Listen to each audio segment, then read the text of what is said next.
પ્રદ્યુમનસિંહ, આ વખતે ઘણા બધા મુદ્દાઓ ચર્ચામાં રહ્યા અને સાથે જે આક્ષેપ પ્રત્યાક્ષેપ થયા તેમાં પણ શું લાગી રહ્યું છે કે જનતા કયા મુદ્દાને આધારે વોટિંગ કરી રહી છે?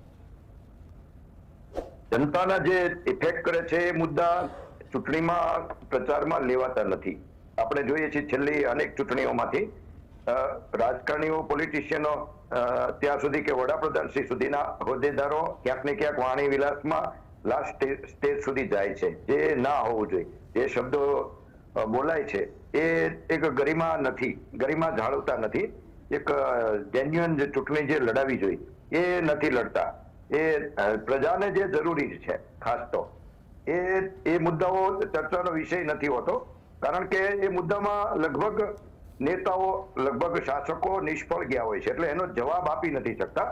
એટલે ક્યાંક ને ક્યાંક પ્રજાને મિસગાઈડ કરે છે.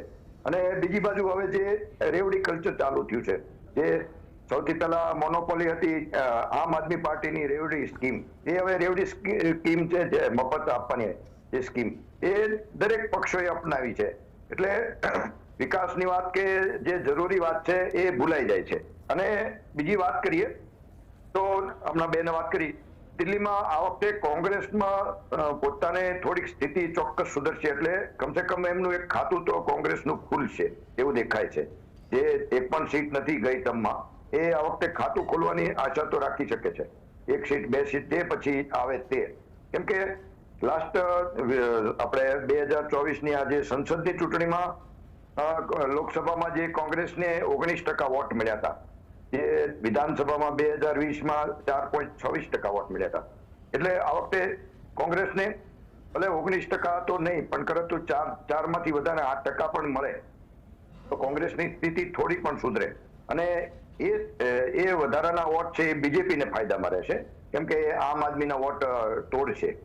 ને એ જ રીતે જોઈએ તો બીજેપીની વાત કરીએ તો બીજેપીને ખાસ તો સમજો કે ગયા વખતે જે 62 સીટ આમ આદમીની આવી છે અને બીજેપીની 8 સીટ આવી છે, જે 38.51% વોટ મળ્યા છે, ને આમ આદમીને 53% વોટ મળ્યા છે. એટલે એના અગાઉની ચૂંટણીમાં બીજેપીને એનાથી ઓછા, એટલે 32% વોટ મળ્યા. એટલે બીજેપીએ નિરંતર 5% સમથિંગનો પ્રોગ્રેસ કર્યો છે વોટિંગનો. વોટિંગ શેર એમનો વધ્યો છે. એટલે આ વખતે પણ સમજીએ તો બીજેપીને 7% વોટની જરૂર છે બહુમતની નજીક આવવા એટલે માટે. કેટલી સીટો જોઈ શકાય એમ છે બીજેપીની? કેટલી મળી શકે છે? 36 સીટો જોઈએ સમજો. પણ જનરલી એક દિલ્હીનો ટ્રેક રેકોર્ડ છે કે 44% વોટ જે પાર્ટી લઈ જાય છે, 44 થી 45, એ સત્તામાં આવે છે જનરલી. એટલે સમજો આ વખતે 6 થી 7% વોટ બીજેપીને મળે, અને મળવાની પૂરી શક્યતા છે. એના પણ કારણો છે. ક્યાંક ને ક્યાંક કોંગ્રેસ એના વોટ ખેંચે છે, અને ખાસ કરીને જે ગયા વખતે આમ આદમીના જે મેઇન વોટર્સ ગણાતા એવા જાટ વોટર્સ ને ગુર્જર વોટર્સ, એ બંને થઈને 15% વોટ છે, જે મેક્સિમમ આ વખતે બીજેપી સાથે છે. એક બાજુ તો બીજેપીના સીએમ ચહેરો જે વર્માજી જે છે, પ્રવેશ વર્મા, એ પણ સીએમ ચહેરો જાટ છે પોતે, અને અન્ય ગુર્જરો એ રીતના. અને આમ આદમીના જે જાટ મેઇન સિનિયર મિનિસ્ટર્સ હતા એ પણ બીજેપીમાં છેલ્લા 6 મહિના અગાઉ આવી ગયા છે. એટલે હું માનું છું ત્યાં સુધી જાટ સમુદાય સામૂહિક બીજેપીની સાથે હશે, સાથે સાથે ગુર્જરો પણ હશે, અને ક્યાંક ને ક્યાંક દલિત ભાઈઓમાં એક પૂર્વાંચલના મતદારોની પણ ઘણી વાત વડાપ્રધાનના મોઢે સાંભળવા મળી હતી, તો તેમના મતો કઈ તરફ જઈ શકે છે?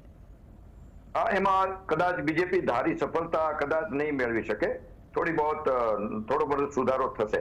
પણ એ સિવાયના જે વોટર્સ છે એમાં એક તો ખાસ તો અત્યારે જોઈએ છીએ આપણે જે પ્રયાગરાજનો કુંભ મેળો છે, એના લીધે જે સનાતની કેન્દ્રીકરણ થાય, હિન્દુઓનું કેન્દ્રીકરણ થાય, એકજૂટ થાય. અને સામે જે દિલ્હીમાં જે તે સમયે જે કઈ કોમવાદી જે રમખાણો થયા હતા, એના કડવા અનુભવો સ્થાનિકોનો છે. કેમ કે મુસ્લિમ વોટર્સ ત્યાં 13% છે, હિન્દુઓ 82% છે. એમાં આપણે દલિતોને અંદર જોઈએ તો 16% છે. એટલે દલિતોમાં પણ ક્યાંક ને ક્યાંક બીજેપી પહોંચી શક્યું છે, એમાં પણ પોતાનો હિસ્સો લેશે. એટલે સીટોની રીતે જોઈએ તો 8 સીટોમાં જાટ સમુદાયનો પ્રભુત્વ છે, એ 8 સીટો તો બીજેપીને સીધી આવે એમ છે. અને લગભગ 12 સીટોમાં મુસ્લિમ પ્રભુત્વ છે, એ આમ આદમી તરફે જાય. એમાં ક્યાંક ને ક્યાંક કોંગ્રેસ હિસ્સો ભાગ પડાવે. અને આમ આદમીની વિરુદ્ધમાં એક એ પણ વાત જાય છે, લગભગ 10 સીટથી વધુ સીટોમાં સીપીઆઈ, સીપીઆઈએમ ને એઆઈએમ ઓવેસી ની પાર્ટી પણ લડે છે. એ ક્યાંક ને ક્યાંક આમ આદમી પાર્ટીને નુકસાન કરશે. એટલે જે રીતે આખું કેલ્ક્યુલેશન જોઈએ તો ક્યાંક ને ક્યાંક બીજેપી વિજયની નજીક, જે બહુમતીની જે એની જરૂરિયાત છે એની નજીક પહોંચશે એવું આપણે માનવામાં ન આવે એવું મહારાષ્ટ્રમાં જે રીતે થયું હતું એવું આશ્ચર્યજનક પરિણામ પણ આવે તો પણ નવાય નહીં. પરંતુ બીજેપીનો સ્થિતિ મજબૂત છે એ ચોક્કસ કહી શકાય. જી જી હા, વડાપ્રધાન નરેન્દ્ર મોદી પ્રયાગરાજ એરપોર્ટ પર પહોંચી ચૂક્યા છે અને બીજી તરફ દિલ્હીમાં મતદાન થઈ રહ્યું છે. જી, દેશનો મોટો સમૂહ આસ્થાના કેન્દ્ર જે પ્રયાગરાજ જઈ રહ્યો છે, એક નવી ચેતના, નવી જાગૃતિ, ધાર્મિક જાગૃતિ દેખાઈ રહી છે. અને એમાં એક જે અકસ્માતનો પણ દુઃખદ પ્રસંગ બન્યો છે, દુઃખદ જે બનાવ બન્યો છે એ પણ એક દુઃખદ છે, પણ છતાંય ત્યાંની વ્યવસ્થાને આપણે આવકારી રહી અને વડાપ્રધાન શ્રી પોતે જાય છે એ પણ એક પોતે ધર્મનો લાભ લે છે, એ સારી વાત છે. હવે વાત કરીએ તો આપણે પેલા હમણાં જે ભાઈ આપણા મિત્ર, આપણા આમ આદમીના મિત્ર વાત કરી કે દિલ્હીની વોટ પેટર્ન કાસ્ટ બેઝ ઉપર નથી, અલગ છે. આપણે માનીએ અલગ છે, કેમ કે આમ આદમીએ ઘણા બધા કામ પણ કર્યા છે, એમાં નો ડાઉટ. હવે ગયા વખતની જે ચૂંટણી છે એમાં કેજરીવાલનો જે મેઇન જે પ્લસ પોઈન્ટ હતો એ કટ્ટર જેન્યુઅનની જે વાત હતી, એ આ છેલ્લા 5 વર્ષમાં એ એમની છાપમાં દાગ લાગ્યો છે. પોતે ક્યાંક ને ક્યાંક જેલમાં જવું પડ્યું છે અને જેલમાં પણ લાંબો સમય સુધી જામીન નથી મળ્યા. એટલે એ આખું એમની જે કટ્ટર જેન્યુઅન એમની ઉપર જે એમને બિરુદ મળ્યું હતું, પ્રજામાં ક્યાંક ને ક્યાંક એમાં ઓછપ આવી છે, ક્યાંક ઘટ્યું છે. અને બીજી વાત કરીએ તો કેજરીવાલ પોતે જ તે આ વખતે કહે છે કે 55 સીટ આવશે, એટલે પોતે જ ઓછી સીટ સ્વીકારે છે. 62ની બદલે 55 આવશે, એટલે એનાથી કેટલી ઓછી જાય એ પછી પ્રજાએ કે અન્ય પક્ષોએ જોવાનું છે. અને બીજી બાજુ જે સારા કાર્યો કર્યા છે આમ આદમીએ અનેક કર્યા છે, માઇનસ પોઈન્ટ બી ઘણા છે, પરંતુ બીજેપીએ ક્યાંક ને ક્યાંક મીડિયાના સહારે કે બીજા અન્ય સહારે એને નકારાત્મક બાબતોને વધુ ઉજાગર કરી છે અને વધુ મોટા અવાજથી જે બતાવી છે. એમાં ખાસ કરીને શીશ મહેલની જે વાત છે, રોડ રસ્તાની હાલત છે, પછી યમુનાજીનું શુદ્ધિકરણની જે વાત છે, એવા અનેક બાબતો છે, ગંદા પાણીની વાત છે. ને સાથે સાથે આ જે શરાબ નીતિ છે, શરાબ નીતિ તો સાવ ખુલ્લી પડી ગઈ છે. અને સીએજી કેગનો રિપોર્ટ જે છે 2000 કરોડનું, એમાં અંદર ઓવર ખર્ચા જે કહેવાય, એક ટાઈપનું કૌભાંડ, એવું સીએજીએ સીધું ઇન્ડિકેશન કર્યું છે. એની તો હજી તપાસ વિશે બાકી છે આવનારા સમયમાં. અને ઉડીને આંખે વળગે એવી શરાબ નીતિ છે, જે સમજો 101 સિનિયર આપણે એને સપ્લાયર્સ હતા હોલસેલ, એમાં કાપકૂપ કરીને ચોક્કસ એવા 14 જ જેને હોલસેલરોને સિલેક્ટ કર્યા અને એમાં 3 હોલસેલરો તે 72% લિકર વેચ્યો. એટલે આ એક સૌથી મોટું કદાચ કૌભાંડ કહેવાય કે જે ડિસ્ટ્રીબ્યુશનની વાત છે, કોઈ ચોક્કસ 2-4 વ્યક્તિઓને જ આપી આવડો મોટો વેપાર, એ શંકાના દાયરામાં ચોક્કસ કહી શકાય. એ જ રીતના 45 કરોડ સીએમ સાહેબના પોતાના આવાસમાં વાપરવા, અને ખાસ કરીને ઇલેક્શન પહેલા જે વાત કરવી, ગાડીની વાપરીએ, બંગલોની વાપરીએ, ત્યાર પછી આ રીતના વાત કરવી. અને બીજું લઘુમતી તૃષ્ટિકરણ, મૌલવીઓને પગાર, અને એ આટલા ડિક્લેર કર્યા પછી પણ છેલ્લા 18 મહિનાથી મૌલવીઓને પગાર ચૂકવવા નહીં, અને ઉપરથી પૂજારીઓને પગાર અત્યારે ડિક્લેર કરવા. એટલે જેનો કોર વોટર્સ છે લઘુમતી સમાજ, એ પણ ક્યાંક ને ક્યાંક ડિસ્ટર્બ છે કે બેધારી પોલિસી. અને